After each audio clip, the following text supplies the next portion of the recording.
Saudara, insiden tenggelamnya kapal Tunu Pratama Jaya di Selat Bali masih menyisakan duka bagi korban, keluarga puluhan korban hilang. Lebih dari sepekan sejak KMP Tunu tenggelam, kerabat dan keluarga korban masih bertahan di Pelabuhan Ketapang, Banyuwangi, menanti kejelasan nasib keluarganya yang belum ditemukan. Beginilah suasana posko terpadu di Pelabuhan Ketapang, Banyuwangi setelah lebih dari sepekan KMP Tunu Pratama Jaya tenggelam di Selat Bali. Sejumlah keluarga korban hilang masih bertahan menanti kepastian nasib keluarganya yang hilang. Ramai tapi terasa menyayat. Itulah situasi campur aduk yang dihadapi keluarga korban hilang selama menunggu kabar di Pelabuhan Ketapang, Banyuwangi. Duka, khawatir, pasrah, dan asa mereka peluk bersamaan. Salah satu keluarga korban bahkan baru mengetahui anaknya menjadi korban tenggelamnya KMP Tunu saat menyaksikan tayangan berita di Kompas TV. Dia adalah Hermoko. Ia mengaku tak menyangka anaknya menjadi salah satu korban. Padahal anaknya, Putri Permatasari, sempat berpamitan ingin menikah pada bulan Agustus mendatang. Hermoko berharap ada keajaiban agar anaknya bisa ditemukan dalam kondisi selamat. Setelah melihat berita Kompas TV di YouTube, sebelumnya minta izin saya 2 minggu yang lalu minta mau nikah gitu bulan depan gitu. Ya gitu. Dia bilang nunggu ayahnya datang. Harapannya ya semoga cepat ketemu aja sih. Entah ada keajaiban apalah, yang penting selamat atau gimana. Ya harapannya doanya gitu yang terbaik aja. Hingga kini tim SAR gabungan masih melanjutkan operasi pencarian korban KMP Tunu Pratama Jaya yang tenggelam di Selat Bali. Namun, ombak tinggi masih menjadi tantangan utama dalam operasi pencarian. Dengan menggunakan sonar pemindai, tim SAR gabungan kini telah mengidentifikasi objek yang diduga bangkai kapal Tunu Pratama Jaya. Objek diduga berada di dekat kabel bawah laut.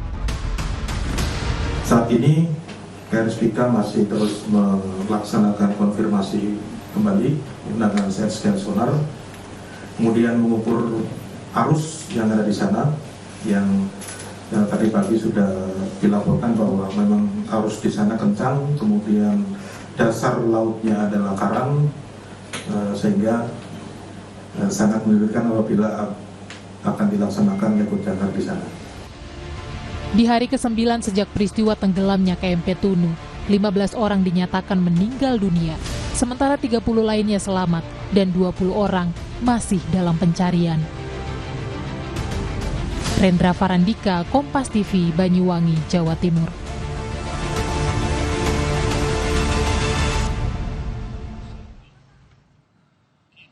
Diduga mengalami malpraktik, seorang pria di Padang Pariaman, Provinsi Sumatera Barat mengalami kebutaan setelah menjalani prosedur cabut gigi di salah satu klinik.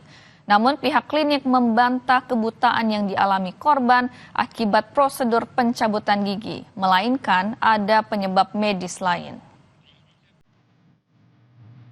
Nasib naas menimpa Hengki Saputra, 30 tahun, warga Korongkoto Tabang, Padang Pariaman, Provinsi Sumatera Barat. 2 tahun lebih, Hengki telah mengalami kebutaan total. Menurut pihak keluarga, kebutaan terjadi setelah Hengki menjalani prosedur pencabutan gigi di salah satu klinik di Kota Pariaman pada akhir tahun 2022 lalu. Keluarga menduga telah terjadi malapraktik dalam tindakan medis tersebut karena pencabutan gigi dilakukan tanpa pemeriksaan lanjutan dan tanpa rujukan medis. Keluarga bercerita, pihak klinik sempat meminta kasus ini diselesaikan secara kekeluargaan. Di scan, kena serang mata anak bu, serang mata pucat, katanya di Pekanbaru tuh. Terus hasilnya di Pekanbaru. Setelah cabut gigi di klinik Simpang Siani Pariaman. Sementara itu, pihak klinik membantah Hengki mengalami kebutaan akibat prosedur pencabutan gigi. Pihak klinik mengklaim proses pencabutan gigi sudah berjalan sesuai SOP. Menurut pihak klinik, korban mengalami kebutaan bukan karena cabut gigi, melainkan penyebab medis lain. Sebab pihak klinik menduga korban juga mengidap tumor di otaknya.